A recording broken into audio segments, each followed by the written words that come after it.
നമ്മളിപ്പോൾ കാണുന്നത് ഈ ഇന്നത്തെ ആകാശ ദൃശ്യങ്ങളാണ്. ഈ മേഖലയുടെ ധാരാലിയുടെ ആകാശ ദൃശ്യങ്ങളാണ് കാണുന്നത്. ഒന്നും കാണാനില്ല, വെറും വെള്ളം മാത്രം. പുഷ്കർ സിംഗ് ധാമി നേരത്തെ അവിടെ ഹെലികോപ്റ്ററിൽ നിരീക്ഷണം നടത്തിയിരുന്നു. ആ സമയത്തുള്ള ദൃശ്യങ്ങളാണ് ഈ കാണുന്നത്. മറ്റൊന്നും കാണാനില്ല, വെള്ളം മാത്രമേ ഉള്ളൂ. ഈ ധാരാലി വളരെ ചെറിയൊരു സ്ഥലമാണ്.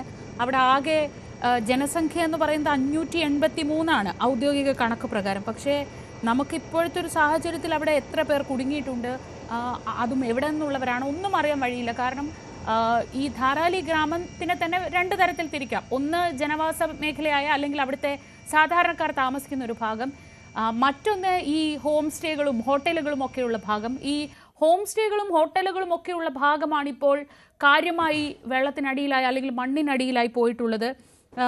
സമുദ്രനിരപ്പിൽ നിന്ന് 2680 മീറ്റർ ഉയരത്തിലാണ് ഉത്തരകാശിക്കും ഗംഗോത്രിക്കും ഇടയിൽ ഈ ധാരാലി ഗ്രാമം സ്ഥിതി ചെയ്യുന്നത്. അവിടെ ആകെ 583 പേരേ ഉള്ളൂ. പക്ഷേ നമ്മുടെ ഇപ്പോൾ പ്രാഥമികമായ കണക്കുകൾ അനുസരിച്ച് തന്നെ 100-ലധികം പേർ ഈ മണ്ണിനടിയിൽ കുടുങ്ങിയിട്ടുണ്ട് എന്നാണ് കരുതുന്നത്. അത് പക്ഷേ കണ്ടെത്തണമെങ്കിൽ എത്രമാത്രം പ്രയാസകരമായിരിക്കും മിഥുൻ? പ്രത്യേകിച്ച് നമുക്ക് മുൻ അനുഭവങ്ങളുണ്ട്. മുൻപ് ഈ മേഖലയിൽ ഇതുപോലെ പ്രളയ സമാനമായ അന്തരീക്ഷ സാഹചര്യം ഉണ്ടായപ്പോൾ അല്ലെങ്കിൽ മേഘവിസ്ഫോടനം ഉണ്ടായപ്പോൾ മണ്ണിടിച്ചിൽ ഉണ്ടായപ്പോഴത്തൊക്കെ അനുഭവം മുന്നിൽ വെച്ച് എത്രത്തോളം ശ്രമകരമായിരിക്കും രക്ഷാപ്രവർത്തനം? അതിലിപ്പോൾ ഏറ്റവും കൂടുതൽ വെല്ലുവിളിയായിരിക്കുന്ന ഒന്ന്, നമുക്ക് ഈ സംവിധാനങ്ങൾ അവിടേക്ക് എത്താൻ സാധിക്കുന്നില്ല എന്നുള്ളത് തന്നെയാണ്. അതിനുവേണ്ടിയുള്ള ശ്രമകരമായിട്ടുള്ള ദൗത്യമാണ് ഇപ്പോൾ നടക്കുന്നത്. കാരണം സേനാ വിഭാഗങ്ങൾക്ക് അവിടേക്ക് എത്താൻ സാധിച്ചിട്ടില്ല. ഈ അത്യാധുനിക സംവിധാനങ്ങൾ ഞാൻ നേരത്തെ സൂചിപ്പിച്ച പോലെ, കാരണം ബൂം ഹിറ്റാച്ചി പോലെയുള്ള, കാരണം ഈ 2 നില കെട്ടിടത്തിൻ്റെയൊക്കെ അത്രയും പൊക്കത്തോളം ഈ മണ്ണിങ്ങനെ അടിഞ്ഞു കിടക്കുകയാണ്. അപ്പോൾ അവയൊക്കെ നീക്കം ചെയ്യണമെങ്കിൽ ഒരു പക്ഷേ ഈ അത്യാധുനിക സംവിധാനങ്ങളൊക്കെ വേണം, ക്രെയിൻ്റെ സംവിധാനങ്ങൾ വേണം, ഒപ്പം തന്നെ ഹിറ്റാച്ചികളൊക്കെ കൂടുതൽ വേണ്ടിവരും. അപ്പോൾ അവിടേക്ക് ഇവയൊക്കെ എത്തിക്കണമെങ്കിൽ അതിന് ആ റോഡ് റെഡിയാക്കുക, ഒരു സമാന്തര പാത റെഡിയാക്കുക എന്നുള്ളതാണ് ഏറ്റവും വെല്ലുവിളിയായിട്ടുള്ളത്. കാരണം ഒരു മറുസൈഡ് കൊക്കയായിട്ടുള്ള ഏരിയയാണ്. അപ്പം ആ മേഖലകളിലൊക്കെ ഈ ഒരു സമാന്തര പാത രൂപപ്പെടുത്തുക എന്ന് പറയുന്നത് തന്നെ വലിയ വെല്ലുവിളിയാണ്, വലിയ ശ്രമകരമായിട്ടുള്ള ദൗത്യമാണ്. അതിലാണ് ഇപ്പോൾ ഏറ്റവും ശ്രദ്ധ കേന്ദ്രീകരിക്കുന്നത് എന്നുള്ളത് തന്നെയാണ്. നിലവിൽ അവിടെ ഈ സേനാ വിഭാഗങ്ങളൊക്കെ അവിടെ ഉണ്ട്, അവർ രക്ഷാപ്രവർത്തനം നടത്തുന്നുണ്ട്. ഇതിൽ 150-ലധികം പേരെ, അതായത് സമീപത്തുണ്ടായിരുന്ന നമ്മൾ ഈ ദൃശ്യങ്ങൾ കാണുന്ന പോലെ ഈ ഭാഗത്ത് ഉള്ള വീടുകളിൽ താമസിച്ചിരുന്ന ആളുകളൊക്കെ ആദ്യം തന്നെ ഒഴിപ്പിച്ചിരുന്നു എന്നാണ് നമുക്ക് മനസ്സിലാക്കാൻ സാധിക്കുന്നത്.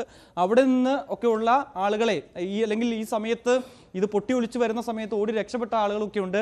അവരെയൊക്കെ അവിടെ നിന്ന് മാറ്റാൻ സാധിച്ചിട്ടുണ്ട്, സുരക്ഷിതമായ കേന്ദ്രങ്ങളിലേക്ക് മാറ്റാൻ സാധിച്ചിട്ടുണ്ട്. ഏകദേശം ഒരു 150-ലധികം ആളുകളെ അവിടെ നിന്ന് സുരക്ഷിത സ്ഥാനത്തേക്ക് മാറ്റിയെന്നാണ് മനസ്സിലാക്കാൻ സാധിക്കുന്നത്. അപ്പോൾ തന്നെ ഇന്ന് പുലർച്ചെ ഇതിന് സമീപത്തായി തന്നെ മറ്റൊരു മണ്ണിടിച്ചിലുണ്ടാവുകയും ചെയ്തിട്ടുണ്ട്. ഒരു ഉരുൾപൊട്ടൽ ഉണ്ടായിട്ടുള്ള റിപ്പോർട്ടുകൾ കൂടി പുറത്തു വരുന്നുണ്ടായിരുന്നു. കാരണം അത് വനമേഖലയായിരുന്നു, അവിടെ ആൾതാമസമില്ലാത്ത ജനവാസ കേന്ദ്രങ്ങളല്ല. അതുകൊണ്ട് തന്നെ വലിയ നാശനഷ്ടങ്ങളൊന്നും തന്നെ ഉണ്ടായിട്ടില്ല എന്നാണ് റിപ്പോർട്ട് ചെയ്യുന്നത്. പക്ഷേ വലിയ ഇതേ രീതിയിലുള്ള സമാനമായ രീതിയിലുള്ള അത്രയും വ്യാപ്തിയുള്ള ഒരു ഉരുൾപൊട്ടൽ തന്നെയാണ് ആ വനമേഖലയിലും ഉണ്ടായതെന്ന് തന്നെയാണ് മനസ്സിലാക്കാൻ സാധിക്കുന്നത്. അങ്ങനെയുള്ള വിവരങ്ങൾ കൂടി ഉത്തരാഖണ്ഡിൽ നിന്ന് പുറത്തു വരികയും ചെയ്യുന്നുണ്ട്. എന്തായാലും നിലവിൽ ആ മേഖലകളിൽ താഴ്വരകളിൽ താമസിച്ചിരുന്ന ആളുകളെയൊക്കെ ഇതിൻ്റെ പശ്ചാത്തലത്തിൽ, അതായത് ഇവിടെ ധരാലിലുണ്ടായിട്ടുള്ള ഈ മണ്ണിടിച്ചിലിൻ്റെ പശ്ചാത്തലത്തിൽ ഇന്നലെ വൈകിട്ടോടെ അവിടെ നിന്ന് അവരെയൊക്കെ ഒഴിപ്പിച്ചിരുന്നു, സുരക്ഷിത സ്ഥാനത്തേക്കൊക്കെ മാറ്റുകയും ചെയ്തിരുന്നു. അതുകൊണ്ട് തന്നെ ഒരു വലിയ ദുരന്തം അവിടെ നിന്ന് ഒഴിവായി തന്നെ നമുക്ക് മനസ്സിലാക്കാൻ സാധിക്കുന്നുണ്ട്. ഒപ്പം തന്നെ വലിയ വെല്ലുവിളിയായിട്ടുള്ളത്, ഒന്ന് ഞാൻ നേരത്തെ സൂചിപ്പിച്ച പോലെ ഈ റോഡിൻ്റെ സമാന്തര പാത നിർമ്മിക്കുന്നതുമായി ബന്ധപ്പെട്ടുള്ള കാര്യങ്ങളാണ്. മറ്റൊന്ന് തുടർച്ചയായി ഇങ്ങനെ മഴ പെയ്യുകയാണ്. 3 ജില്ലകളിൽ ഇപ്പോഴും റെഡ് അലേർട്ട് തുടരുകയാണ്. ശക്തമായ മഴ പെയ്യുന്നുണ്ട്. അത് ഈ രക്ഷാപ്രവർത്തനത്തെ വലിയ രീതിയിൽ ബാധിക്കുന്നുണ്ട്. മറ്റൊന്ന് ഈ മണ്ണിനടിയിലായതുകൊണ്ട് തന്നെ കടാവർ നായ്ക്കളൊക്കെ ഉൾപ്പെടുത്തി ഉള്ള ഒരു പരിശോധന നടത്തുന്നുണ്ട്. പക്ഷേ നിലവിൽ ഈ മഴ പെയ്യുന്നത് വെല്ലുവിളി ആവുന്നുണ്ട്. മറ്റൊന്ന് ഇത്രത്തോളം ആഴത്തിലാണ്, അതായത് 2 നില കെട്ടിടത്തിൻ്റെ ഒക്കെ അത്രയും പൊക്കത്തോളം ഈ മണ്ണിങ്ങനെ കിടക്കുന്നതുകൊണ്ട് തന്നെ അതിനൊരു പരിധിയുണ്ട്. ഇത്ര മീറ്ററിൽ താഴെയൊക്കെ ആരെങ്കിലും കുടുങ്ങിക്കിടപ്പുണ്ടെങ്കിൽ കടാവർ നായ്ക്കളൊന്നും അത് കണ്ടുപിടിക്കാൻ സാധിക്കില്ല എന്നുള്ളതാണ്. അതുകൊണ്ട് തന്നെ ആദ്യം ചെയ്യേണ്ടത് ഈ മണ്ണ് നീക്കം ചെയ്യുക എന്നുള്ളതാണ്. അത് നീക്കം ചെയ്യുന്നതിനുള്ള സംവിധാനങ്ങൾ എത്തിക്കുക എന്നുള്ളതാണ് ഏറ്റവും പ്രധാനപ്പെട്ട കാര്യം. അവയ്ക്ക് വേണ്ടിയുള്ള ശ്രമകരമായിട്ടുള്ള ദൗത്യവുമായി മുന്നോട്ട് പോവുകയാണ്. സേനാ വിഭാഗങ്ങളെല്ലാം ഉണ്ട്, സാധ്യമായ എല്ലാ സംവിധാനങ്ങളും അവിടേക്ക് എത്തിക്കുന്നുണ്ട്. നമുക്ക് നേരത്തെ കണ്ട ആകാശമാർഗമുള്ള ദൃശ്യങ്ങളിലൊക്കെ കാണാം. ഒരു ഗ്രാമം, അത്രയും മനോഹരമായിട്ടുള്ളൊരു ഗ്രാമമായിരുന്നു. വിനോദസഞ്ചാര മേഖല വളരെ സജീവമായിട്ടുള്ളൊരു പ്രദേശം. മഞ്ഞുകാലത്തൊക്കെ ഈ മഞ്ഞുമൂടിയൊക്കെ കിടക്കുന്ന പ്രദേശം കാണാൻ തന്നെ വളരെ ചന്തമായിരുന്നു എന്നുള്ളതാണ്. പക്ഷേ അതൊന്നും ഇനി ഇല്ല എന്നുള്ളതാണ്. ആ പ്രദേശം അപ്പാടെ പൂർണ്ണമായും മണ്ണ് വിഴുങ്ങുന്നു, ജലം വിഴുങ്ങുന്നു എന്നുള്ളതാണ് നമുക്ക് അവിടെ നിന്ന് കാണാൻ സാധിക്കുകയും ചെയ്യും. എന്തായാലും രക്ഷപ്പെട്ട് നിരവധി പേർ പരിക്കേറ്റ് ചികിത്സയിൽ കഴിയുന്നവരുണ്ട്. അവരുടെയൊക്കെ ദൃശ്യങ്ങളൊക്കെ നേരത്തെ പുറത്തു വരികയും ചെയ്തു. അവരുടെ ആരോഗ്യനിലയൊക്കെ മെച്ചപ്പെട്ടു വരുന്നതായിട്ടുള്ള റിപ്പോർട്ടുകൾ കൂടി ഈ ഒരു ഘട്ടത്തിൽ പുറത്തു വരുന്നുണ്ട്. പക്ഷേ ഔദ്യോഗികമായിട്ട് 5 പേർ മരിച്ചു എന്നുള്ളതാണ് ഒരു സ്ഥിരീകരണം വരുന്നത്. മറ്റുള്ളവർ കുടുങ്ങിക്കിടക്കുന്നുണ്ട്. അത് 100-ലധികം പേരുണ്ട് എന്നുള്ളതാണ്. മരണസംഖ്യ ഉയരാനുള്ള ഒരു സാഹചര്യവും നമുക്ക് തള്ളിക്കളയാനാകില്ല. അത്രത്തോളം ആശങ്കാജനകമാണ് ഉത്തരാഖണ്ഡിലെ സ്ഥിതിവിശേഷം. ഉത്തരാഖണ്ഡിൽ നിരവധി പേർ ഇപ്പോഴും അവശിഷ്ടങ്ങൾക്കിടയിൽ കുടുങ്ങിക്കിടക്കുകയാണ്. സൈനികരടക്കം 100-ലധികം പേരെയാണ് കാണാതായിട്ടുള്ളത്. മിഥുൻ, ഈ ആദ്യഘട്ടത്തിൽ തൊട്ടുമുകളിലുള്ള സൈനിക ക്യാമ്പിൽ നിന്നുള്ള ആളുകളാണ് രക്ഷാപ്രവർത്തനത്തിന് എത്തിയിരുന്നത്. അവരാണോ ഈ കാണാതായി എന്ന് പറയുന്ന സൈനികർക്കിടയിലുള്ളത്? അവരാണോ?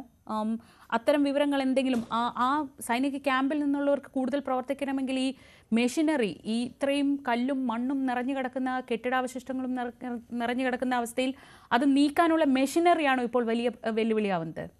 അതുതന്നെയാണ് ശ്രീജ. കാരണം അവയൊക്കെ എത്തിക്കുക എന്നുള്ളതാണ്. അത്രത്തോളം അത്യാധുനിക സംവിധാനങ്ങൾ എത്തിച്ചാൽ മാത്രമേ ഇവ നീക്കം ചെയ്യാൻ സാധിക്കുകയും ചെയ്യുള്ളൂ. പക്ഷേ നിലവിൽ മറ്റൊന്ന്, അവിടെ ഒരു സൈനിക ക്യാമ്പ് ഉണ്ടായിരുന്നു. അവിടെ 9 സൈനികരുണ്ടായിരുന്നു എന്നാണ് നമുക്ക് ലഭ്യമാകുന്ന വിവരം. ഈ സൈനിക ക്യാമ്പ് ഉൾപ്പെടെ പൂർണ്ണമായും ഒലിച്ചു പോയിട്ടുണ്ട്. ഈ 9 പേരെയും ഇതുവരെയും കണ്ടെത്താനായിട്ടില്ല എന്നുള്ളതാണ്. അവരുമായി സംവദിക്കാൻ ഇതുവരെയും സാധിച്ചിട്ടില്ല എന്നാണ് സേനാ വിഭാഗം നൽകുന്ന വിവരം. ഈ ഒരു വിവരം പുറത്തറിയുന്നത് ഈ താഴ്വരയാണ്. ഞാൻ നേരത്തെ സൂചിപ്പിച്ചപ്പെടുന്നത് താഴ്വരയാണ്. അതിന് മുകൾ ഭാഗങ്ങളിൽ നിൽക്കുന്നവരാണ് ഈ ദൃശ്യങ്ങൾ പകർത്തിയത്. അപ്പോൾ അവർ നിലവിളിക്കുന്നതൊക്കെ നമുക്ക് കേൾക്കുകയും ചെയ്യാം.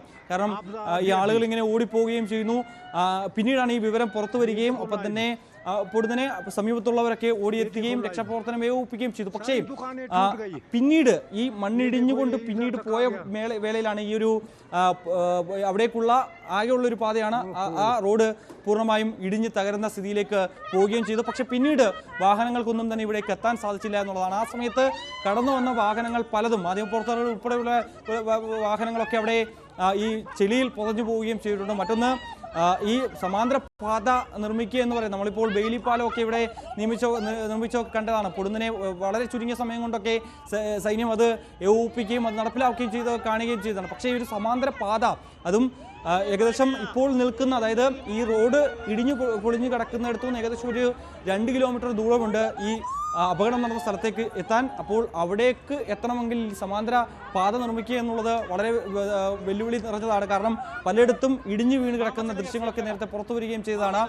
അതുകൊണ്ട് തന്നെ ഇവയെല്ലാം കൃത്യമായി ഏകോപിപ്പിച്ചതിന് ശേഷം മാത്രമേ അവിടേക്ക് വാഹനങ്ങൾ കടത്തിവിടാൻ സാധിക്കുകയുള്ളൂ. അതാണ് ഏറ്റവും വെല്ലുവിളിയായിട്ടുള്ളത്. അതിനുവേണ്ടിയുള്ള നടപടികൾ കൈക്കൊള്ളുകയാണെന്നാണ് മനസ്സിലാക്കാൻ സാധിക്കുന്നത്. അതെത്തിയാൽ മാത്രമേ മറ്റ് നടപടിക്രമങ്ങളിലേക്ക് പോകാൻ പറ്റൂ, ഈ മണ്ണ് നീക്കം ചെയ്യാൻ പറ്റൂ.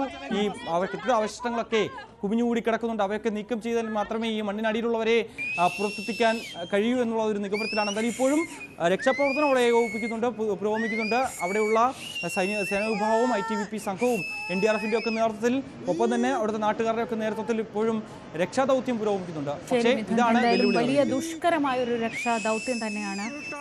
എല്ലാ സൈനിക വിഭാഗങ്ങളും അവിടെ ഉണ്ടെങ്കിൽ പോലും ഈ മണ്ണിനടിയിലും കെട്ടിടാവശിഷ്ടങ്ങൾക്കിടയിലും കുടുങ്ങിപ്പോയ 100 ആളുകളെ കണ്ടെത്തുക എന്നത് അതീവ ദുഷ്കരമാവുന്നു. കൂടുതൽ മെഷീനറി കൊണ്ടുവരാൻ കഴിയുന്നില്ല എന്നതാണ് അതിലേറെ ദൗർഭാഗ്യകരമായ കാര്യം. പ്രധാന പാതകളിലെല്ലാം മണ്ണ് വീണ് ആ മേഖലയിലേക്കുള്ള യാത്ര അസാധ്യമായ ഒരു സാഹചര്യമാണ്. ഈ വാർത്തയുടെ വിശദാംശങ്ങളിലേക്ക് തന്നെ നമുക്ക് മടങ്ങിയെത്താം ഒരു ഇടവേളയ്ക്ക് ശേഷം.